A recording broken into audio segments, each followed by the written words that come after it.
Hi folks, welcome to the Prepared Homestead. This is Travis. Thank you all for stopping by to watch. Well, another bit of craziness is going on all over the world, it seems like, just in the last 18 hours. A lot of stuff is kind of happening, and we're going to try to get into it because I think some of this does or has the potential to directly affect us, and it's just some things that we should be knowing about. In case you haven't heard, Turkey is experiencing some of the worst earthquakes that this planet has seen in the past century. Just in the past 12 hours or so, there have been now at least 3 earthquakes over 7.5. 2 last night, and apparently another one this morning. There's been numerous earthquakes in the 5 to 6 range in Turkey. A lot. I mean, it's the devastation already. And you guys know earthquakes, you usually don't know the full scope of the devastation for quite a while, but already it's showing to be a pretty catastrophic event in that region. Death toll already is well over 1,000, it seems, although the number just keeps changing, and it's going to keep changing for a while. I'd say we may not know the true death toll for weeks to come. They say the experts are predicting somewhere in the 10 to 20,000 range for possible death toll. Buildings, 2,000 plus buildings already have been confirmed completely demolished. They felt this earthquake as far away as in Greenland. This is, Israel, Syria, all of that whole region felt these earthquakes. And there's been some very possible, and I'm no seismic expert whatsoever, but there's been some very possible reactions to this when it comes to seismic reactions. Buffalo, New York this morning had like a 3.8, which is an unusual area to get an earthquake. Again, not being a seismic expert, I'm going to guess that we could see some things happening over the next 24 to 48 hours and maybe even longer than that because of earthquakes this magnitude happening in other parts of the world. So not making any statements that the end is now happening or that there's some major event that is taking place globally, but I will say that this is most likely all part of the stuff that we've been talking about off and on this channel for a while, things like pole shifting and just getting into that time period of the planet going through some cataclysmic changes. There's also you got to factor in the political side of this, folks.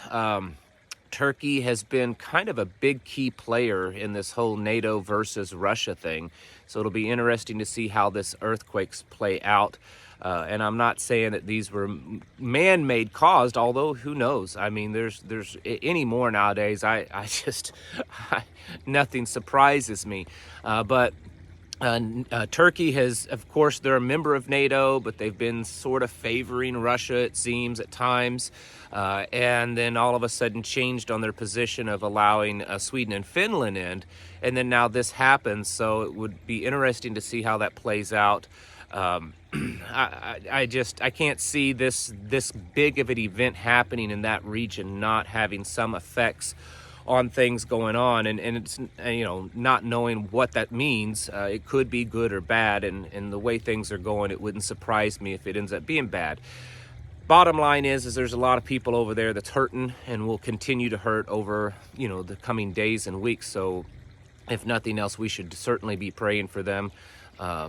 These are innocent lives, and they're going to need that. But this is a huge event, it's looking like. The videos coming out of Turkey and some of the information coming out of there is showing this to be a major event happening.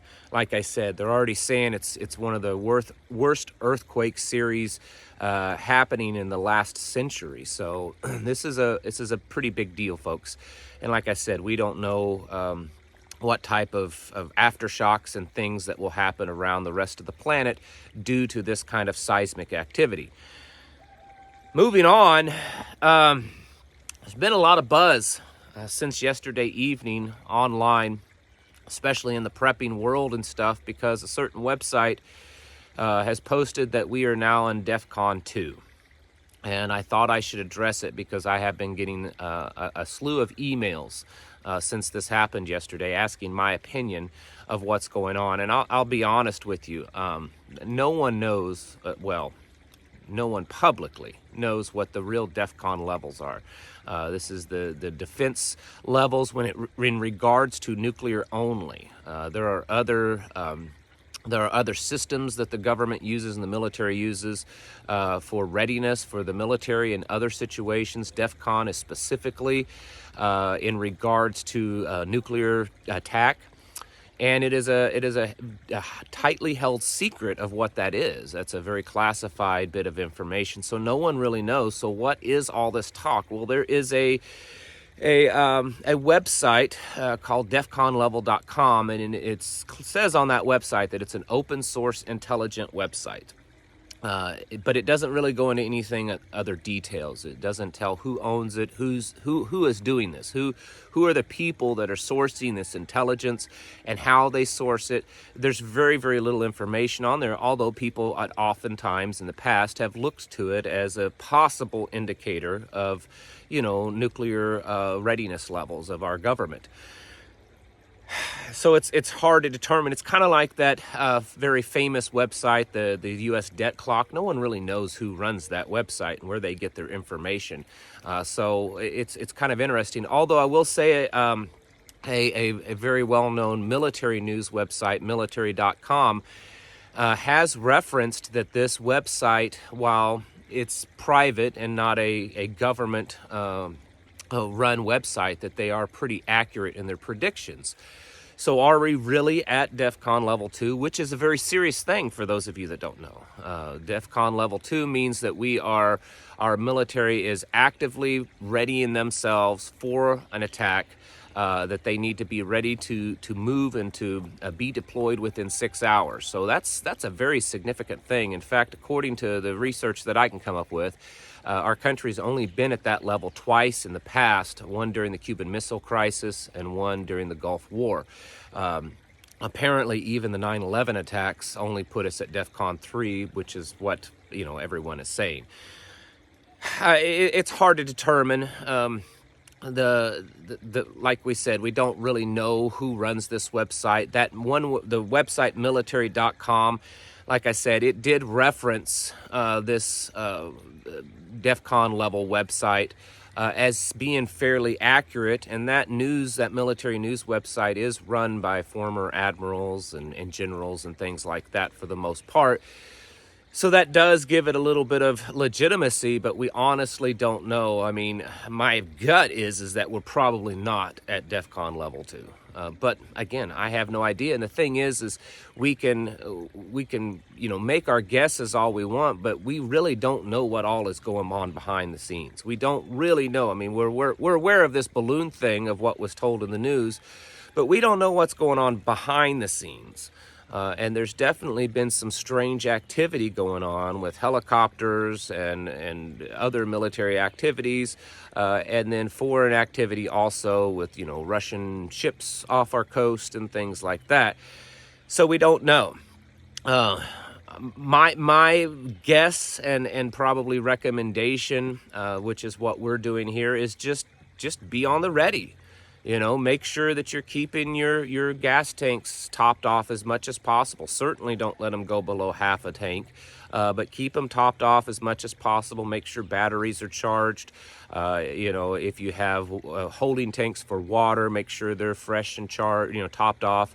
The things that you can do that just keep you in a state of readiness. You should probably do these kind of things all the time, but I know, like everyone else, we kind of slack off at times on those things. But I would certainly be doing that just in case, just because all the stuff that's going on and now this event in Turkey, we really don't know how this will all play in, how much of all of this is distraction, how much of it is all a big psyop. I mean, it's all just it's all getting crazy. In fact, it was in the news this morning that apparently the former Prime Minister of Israel, Bennett, last March, had gone a long way in negotiating some type of peace deal between Russia and Ukraine. And apparently he's saying now that the United States, axed that they were not ready to come to the table with Russia, even though, like, it's not technically or officially U.S. and Russia anyway. So I don't know why the U.S. would have anything to do with it. But they, apparently the United States killed that peace negotiations. And the rumor is because the United States wanted to continue striking Russia some more with their weapons. And it'll be interesting to see how that one plays out. There is so much going on, folks. It's kind of getting to that overwhelming area. And I think that it's certainly indicative of what's going on and how things are kind of starting to spiral. And it's very possible we are nearing that point to where things are happening with such intensity that it just kind of starts losing control and things do just start getting out of control. I'm not saying we're at that point yet, but we very well could possibly be getting to that point. So certainly be on your toes, getting things ready. If your plan is to leave, to bug out, my feelings on that, that's not the best idea, but I understand for some of you, that's the only thing that you can do. If that's your choice and your plan, certainly kind of be going over that and getting things ready.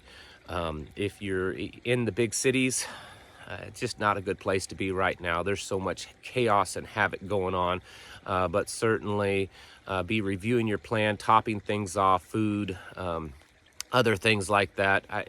Me personally, if I had a lot of money, which don't, I certainly wouldn't be keeping much of it in banks right now. There's also been a lot of stuff seeing online, just little bits here and there, kind of on the back page news kind of stuff of the digital currency stuff. And when we see all of these things happening, this balloon and the earthquake, and who knows how much of it's going to be used as a distraction to implement more and more of digital currency. It's a lot. It's a lot. And we're not done yet, because I just had to mention this and talk about it. And no, I didn't watch it last night, but apparently, I guess, last night was the Grammys. I don't watch it. I don't watch TV. Couldn't pay me to watch that filth. But I did watch one little part of it that's been going around. And like always, it's just a big demonic sin fest. But apparently last night, they kind of pushed the envelope. Some singer, I'm not even going to mention his name because I don't want to give him any kind of credence, but he did a song called Unholy, which I guess has been a very controversial song since it came out. Never heard it before in my life, didn't know who this person was, and don't really care. I just don't care whatsoever. But I'm not going to show the video because it's over the top. It would be interesting to see that YouTube probably wouldn't allow me to show it. They demonetize me all the time because I say something offensive, which is what they did yesterday on a video, or other things, but yet this kind of display of demonic vulgarity and sexual explicitity is allowed to be shown, and it's okay. And this song, he was dressed as a demon with a lot of transgender. I'm assuming from what I was reading online that his big deal is it's all about trans kind of things, gay, transgender stuff. Very over the top kind of stuff. And so the reason why I'm saying this, because I don't give two you-know-whats about Hollywood. I just don't. I don't. Absolutely. If you really wanted to know my opinion, it would be probably shock most of you, and it probably has something to do with the negotiation with China and Russia to let them just, use it as their target range as far as I'm concerned. Anyways, for those of you that have questioned or argued when I say about spiritual warfare being going on, I don't know how anyone could see it any otherwise, especially with the displays that we're seeing. I'm 45 years old, will be in actually just a few days. And I can't remember this kind of stuff being accepted whatsoever in my childhood and growing up. And it wasn't. It just wasn't. and now it's not just accepted, it's cheered on, and people think it's the most amazing thing to show the level of depravity and debauchery and vulgarity and just the demonic nature of all the things going on. Like they're proud, they're happy that they can shove it in your face that they basically worship Satan. I mean, I don't care how that hurts people's feelings. It's just the way it is, and it's disgusting. And if you can't see it, that we are above all else in the midst of probably the biggest spiritual warfare battle that humanity's ever seen. I don't know how else to explain it. So that's why when I say at the end of these videos to get your houses in order, and when I say preparing spiritually, I mean that, folks. You need to be becoming a battle-hardened spiritual warrior for God. There's no other way to put it.